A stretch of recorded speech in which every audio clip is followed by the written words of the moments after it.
A really quick recap of WWE Smackdown from July 10th, 2026. In under 5 minutes, Nick Aldis kicks off Smackdown by saying that although he believes his actions were justified against Gunther, he apologizes for them and he has been reinstated as the general manager of SmackDown. Aldis then brings out CM Punk, who reveals that since WrestleMania, Aldis has been negotiating a deal to bring Punk over to SmackDown, and that deal was expedited on Raw for the WWE Championship match. CM Punk says he will be a fighting champion. He tells Sammy he'll give him a rematch. He challenges Gunther, Finn Balor, Damian Priest, Royce Keys, before he is interrupted by Cody Rhodes. Cody and Punk talk about how their match is inevitable, and Cody challenges Punk for the WWE Championship at SummerSlam. Nick Aldis makes it official. Nick Aldis is on the phone in his office talking to Sami Zayn. Aldis explains that Sammy asked for a mental health break and that's why he isn't there tonight. Gunther storms into his office. Gunther tells Nick that he deserves to face a champion at SummerSlam and that Nick has until the end of the night to make it right. A clip of a very upset Sami Zayn from social media is shown. It was filmed immediately after his WWE Championship loss on Raw and shows him questioning why, after only 9 days of having the belt, was CM Punk, who had been missing for months, allowed to show up and get a title shot. CM Punk is interviewed about Sami Zayn's comments and Gunther being upset about the match at SummerSlam. Before he can really comment, he sees Johnny Gargano and Candice LeRae. Punk asks why Johnny is just laying around. Candice tells Punk that when Sami held the title, he represented hope for the real underdogs like her and Johnny, and that Punk took that away. Punk told them to stop whatever this is and get back to what they're good at, to get back to the ring, because whatever this is isn't working. As he's leaving, he's approached by Finn Balor, who welcomes him to SmackDown. At the end of the night, Gunther makes his way to the ring and calls out Nick Aldis. Aldis makes his way to the ring and tells Gunther that he will team with Sami Zayn to take on CM Punk and Cody Rhodes at Saturday night's main event. Gunther, upset by this, and upset by the lack of a WWE Championship match, attacks Nick Aldis, choking him out with a sleeper continuously as backstage personnel tries to stop him. Cody Rhodes' music hits, and he makes his way to the ring as the broadcast ends. In an interview, Jade Cargill talks about her match with Alexa Bliss later tonight. She says that because Charlotte keeps getting in her business, she's going to have to watch Jade beat up her friend. Jade Cargill starts her match with Alexa Bliss by ignoring her to talk smack to Charlotte Flair. Alexa gets annoyed by this and takes a distracted Cargill down. Eventually, however, Cargill takes the advantage. Alexa fights back. B-Fab grabs Alexa's ankle, tripping her, but while that happens, Charlotte hangs up Cargill on the top rope. As Michin tries to attack Charlotte, she gets a big boot.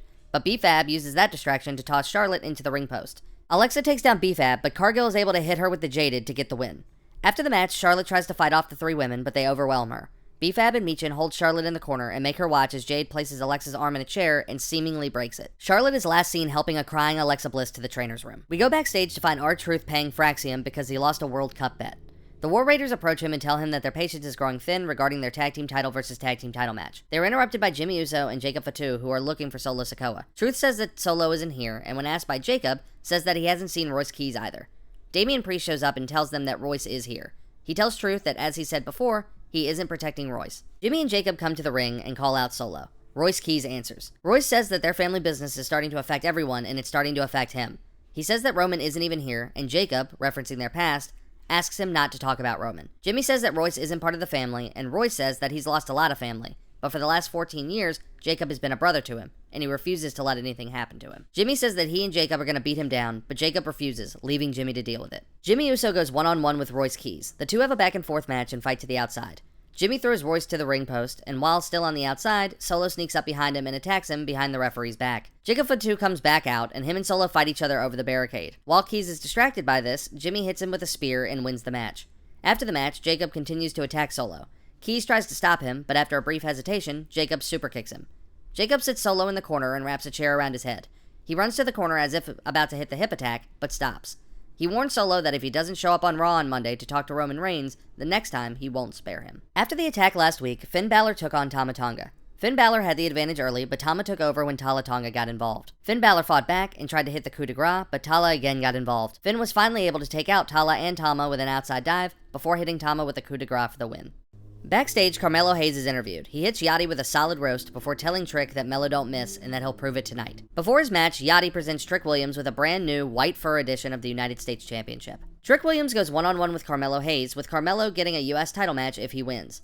Trick Williams gets the early advantage as we see Ricky Saints watching the match from the back. Carmelo fights back and the two exchange the advantage. In the closing moments, Yachty is knocked down on the outside and Carmelo hits the first 48. He goes for the nothing but net, but Baron fucking Corbin shows up and takes out Melo for the disqualification. After the match, Corbin hits both men with the end of days before taking a long look at the US Championship. Oh, okay, so I guess I'll address this. So this was supposed to be on Smackdown, but I guess it got cut, but they put it on the website, so I guess it's fair game. So Tiffany Stratton is doing an interview talking about how she's going to continue to defend her United States Championship, but that she might be looking for another title in her future. Chelsea Green comes in and says, hey, are you looking for another title? Because we can go for the Women's Tag Team Championships. Then Lash Legend and Nia Jax show up and say, hey, we're also going to be going for the WWE Women's Tag Team Championships now that we're back, and we might also be going for the WWE United States Championship. Tiffany Stratton leaves, and as Chelsea Green is about to give chase, Blake Monroe jumps Chelsea Green from behind, throwing her into the box and leaving her laying after introducing herself.